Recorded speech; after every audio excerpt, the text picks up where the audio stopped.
ఏం పని చేసావయ్యా కోటి? యముడు ప్రాణాలు తీయడానికి ఆ ఇంటికి వెళ్ళాడు అనుకో, అప్పటికి తాంబూలాలు ఉచ్చుకుంటున్నారని వెళ్ళిన పని మర్చిపోయి పెళ్లి భోజనం చేసి తిరిగి వచ్చేస్తాడా?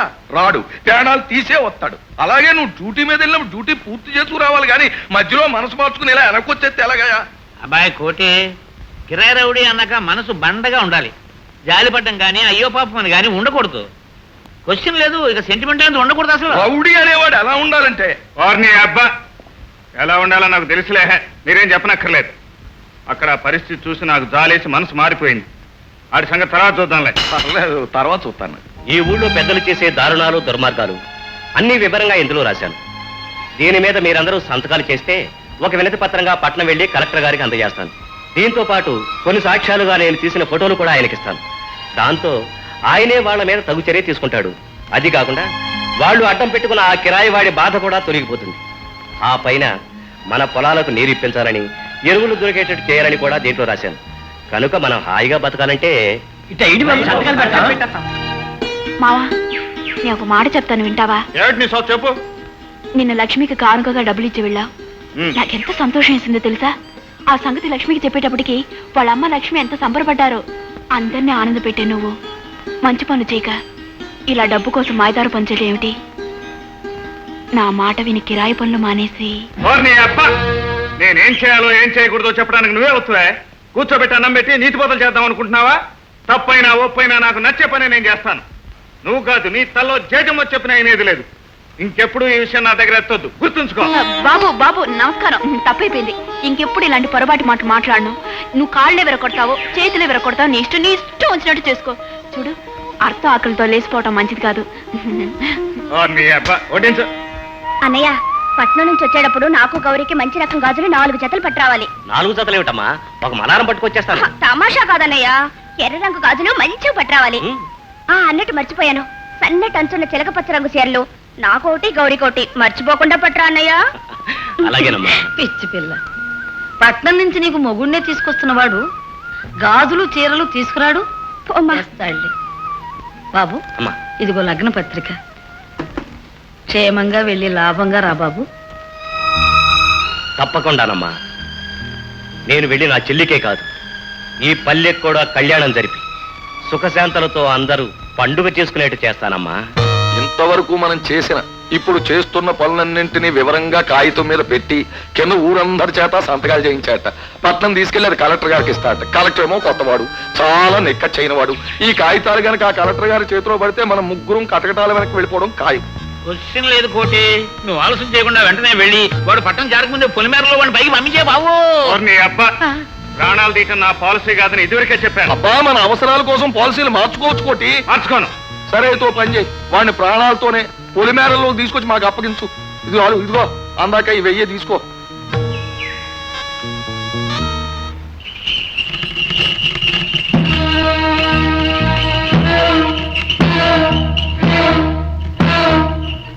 బండి దగ్గర మెల్టీ నా కొడక. ఎందుకని? ఓర్ని అబ్బా, పేపర్ల మీద సంతకాలు పెట్టించుకుని కలెక్టర్ చూపెట్టడానికి ఫోటోలు కూడా తీసుకెళ్తున్నావంటే ఆ పేపర్లు ఫోటోలు ఇటీ నా దగ్గర లేవు. ఓర్ని అబ్బా, నువ్వు ఇట్ట మాటలతో ఇవ్వవురా. నా డ్యూటీ నేను చేశాను, వస్తా.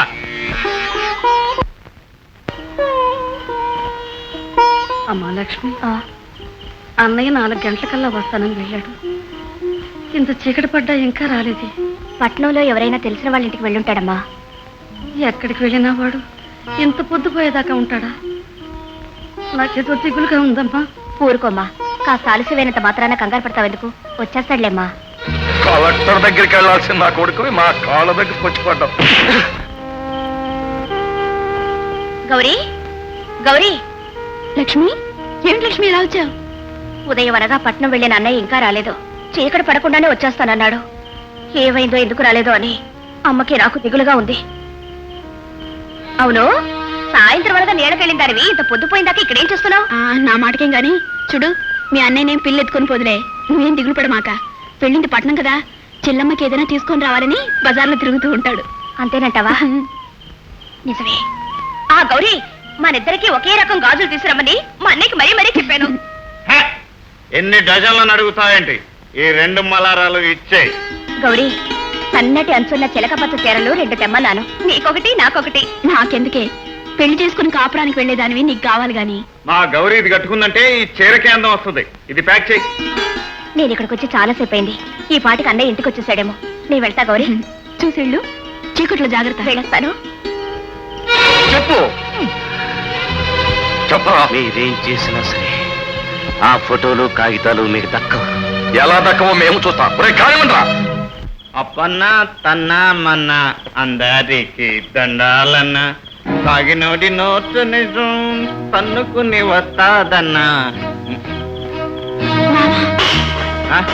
వారిని అమ్మ పిల్లక నా కోసమే కాసు కూర్చున్నావు అంటే ఉట్టు చేతితో రాలేదే. చూసుకో, నీ కోసం చీరలు తీసుకొచ్చా. ఈ చీర నువ్వు కట్టుకున్నావు అనుకో బంగారు బొమ్మలాగా ఉంటాయి. గాజులు కూడా తీసుకొచ్చా. అన్నీ నీకేనే. వేసుకో. నీకేం కావాలో అడిగేసుకో, అన్నీ కొని పడేస్తా. ఇదిగో, డబ్బులకు మనకేం లోట్లేదే. కావలసినన్ని డబ్బులున్నాయి. ఇదిగో తీసుకో. ఇంత డబ్బు ఎక్కడిది నీకు? సంపాదించానే. ఆ చాచయ్య గాడు గరుడాచలం గాడు మిలిటరీ వాడిని వాళ్ళకి అప్పగిస్తే డబ్బిస్తా ఉన్నారు. ఉంటాడు కదా, 4 బీకి ఆ పని చేసేసాడు. నువ్వు చెప్పేది నిజమా? రాము అని చావుగొట్టి ఆ రాక్షసులకు అప్పగించావా? వాళ్ళతను ఏమైనా చేస్తే మనకేంటే నష్టం? నూర్మి, ఓ నిండు ప్రాణాన్ని ప్రమాదంలో పడేసి మనకేమిటి నష్టం అంటావా? అసలు నువ్వు మనిషివేనా? అన్నయ్య పెళ్లి వారితో మాట్లాడొస్తాడు, తను ముచ్చటపడ్డ కానుకలు తెస్తాడు అని ఎంతో ఆశతో ఎదురు చూసే లక్ష్మికి వాళ్ళ అన్నయ్యకి ఏదైనా జరిగిందని తెలిస్తే అదేమైపోతుంది? తన కండ ఆధారంగా ఉన్న కొడుక్కి ఏదైనా ప్రమాదం జరిగితే ఆ తల్లి బ్రతకలుగుతుందా? వాళ్ళ గురించి నువ్వెందుకు ఆలోచిస్తావు? జాలి దయా లేని బంటలాంటి నీ గుండెకి ఆ తల్లి చెల్లెల బాధ నీకు తెలియదు. నువ్వు మారుతావు అనుకోవటం, మనిషివి మంచివాడివి అవుతావు అనుకోవడం నా పొరపాటు. నువ్వు డబ్బుకు అమ్ముడిపోయే రాక్షసుడివి, కిరాయికి ఏ ఘోరమైనా చేసే కిరాతకుడివి. పాపిస్తు డబ్బుతో నువ్వు తెచ్చినవి ఏమీ నాకు అక్కర్లేదు. ఇక నీతో మాట్లాడు. నీ మొహం చూడు. నీ బాబుడు ఆ మిలిటరీ వాడికి ఏం జరగకుండా వాడి చెల్లికి తల్లికి దక్కాలి, అంతేగాని గోళ. ఇప్పుడే వెళ్ళి ఆయన భద్రంగా తీసుకెళ్ళి వాళ్ళకి అప్పగించి వస్తాను.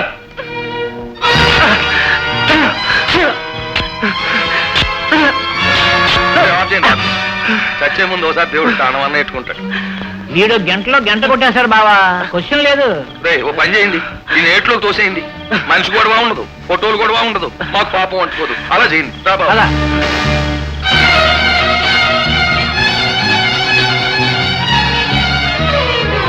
ఆ మిలిటరీ వాడేడి? బండలా కొడుకు నోరు మెదపకుండా మౌన వ్రతం పట్టేశాడు. సరే ఎట్లో దోసేమని జలాన్ని పురమైంది. ఏంటి? క్వశ్చన్ లేదు, కాసేపట్లో జలపాతంలో పడి పైకి వెళ్ళిపోతాడు. ఓ నీ అబ్బా.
ఏడి మా రాంబాబు?